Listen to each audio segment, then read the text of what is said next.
موژدە بە گوێرەی نووسینی مەتتا بەشی 11. پاش ئەوەی عیسا لە ڕێنمایی 12 قوتابیەکەی تەواو بوو، لەوێ ڕۆیشت و چوو بۆ فێرکردن و جاردان لە شارەکانی دەوروبەر. کاتێ یەحیا لە زیندانەکەدا کارەکانی مەسیحی بیست، قوتابیەکانی خۆی نارد و پێی وت: تۆی ئەوەی دێت یان چاوەڕێی یەکێکی دیکە بکەین؟ عیساش لە وەڵامدا پێی فەرموون: بڕۆن، ئەوەی دەیبیستن و دەیبینن بە یەحیای ڕابگەێنن. کوێر دەبینن، گۆچ دەڕۆن، گول پاک دەبنەوە، کەڕ دەبیستن، مردوو هەڵدەستنەوە و هەژار موژدەیان پێدەدرێت. خۆزگەش دەخوازرێ بەوەی ساتمەم لێ ناکات. کاتێ دەڕۆیشتن، عیسا سەبارەت بە یەحیا بۆ حەشاماتەکە دەستی کرد بە قسەکردن.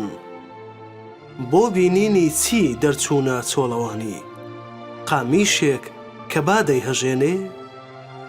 ئەی بۆ بینینی چی دەرچوون؟ مرۆڤێک کە بەرجی نەرمی پۆشیوە؟ ئەوە تا ئەوانەی بەرجی نەرم و نۆڵ دەپۆشن لە کۆشی پاش شاکانن. بۆ بینینی چی دەرچوون؟ پێغەمبەرێک؟ بەڵێ، پێتان دەڵێم، لە پێغەمبەریش زیاتر.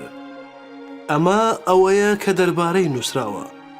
ئەوە تا پەیامبەری خۆم لە پێشتەوە دەنێرم، ئەوەی ڕێگات بۆ ئامادە دەکات. ڕاستیتان پێدەڵێم، لە نێو لە ژنبوواندا کەس لە یەحیای لە ئەو هەڵچێش پایە بەرزتر نییە، بەڵام بچووکترینی ئەوەی لە شانشینی ئاسمانە لەو پایە بەرزترە.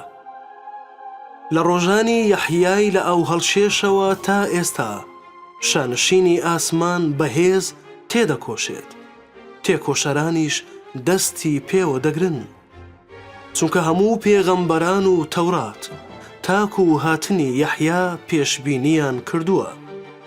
ئەگەر دەتانەوێ پەسەندی بکەن، ئەمە ئەلیاسە کە خەریکە بێت. ئەوەی گوێی هەیە با ببیستێت. بەڵام ئەم نەوەیە لە چی بسوێنم؟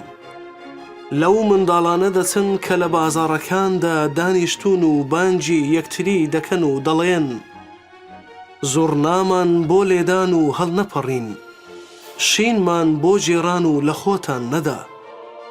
چونکە یەحیا هات، نەدەخوات و نەدەخواتەوە، دەڵێن ڕۆحی پیسی تێدایە.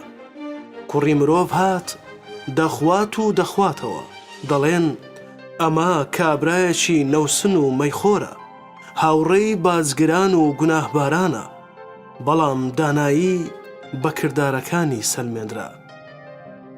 ئینجا عیسا دەستی بە سەرزەنشتکردنی ئەو شارانە کرد کە زۆربەی پەرجوەکانی تیایاندا نواندبوو، چونکە تۆبەیان نەکردبوو. قڕ بەسەرت ئەی خورازین، قڕ بەسەرت ئەی بێت سەیدا، چونکە ئەو پەرجوانەی لە ناو ئێوەدا کران، ئەگەر لە سوور و سەیدا بکرا بوایە، هەرزوو بە بەرژی ماتەم و لە ناو خۆڵەمێش تۆبەیان دەکرد. بەڵام پێتان دەڵێم، لە ڕۆژی لێپرسینەوەدا سزای سوور و سەیدا سووکتر دەبێت لەوەی بۆ ئێوەیە. تۆش ئەی کەفەرناحوم، ئایا بۆ ئاسمان بەرز دەکرێیتەوە؟ بە جیهانی مردووان دەچیتە خوارەوە، چونکە ئەگەر لە سەدومدا ئەو پەرجوانە بکرا بوایە کە لە نێو تۆدا کرا، ئەوە تاکو ئەمڕۆ دەمایەوە. بەڵام پێتان دەڵێم، لە ڕۆژی لێپرسینەوەدا سزای خاشی سەدوم لە هی تۆ سووکتر دەبێت.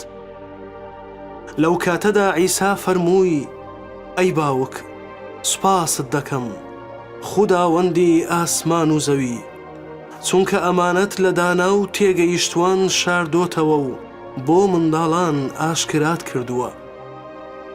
بەڵێ ئەی باوک، چونکە ئەمەت لە بەرچاو خۆش بوو.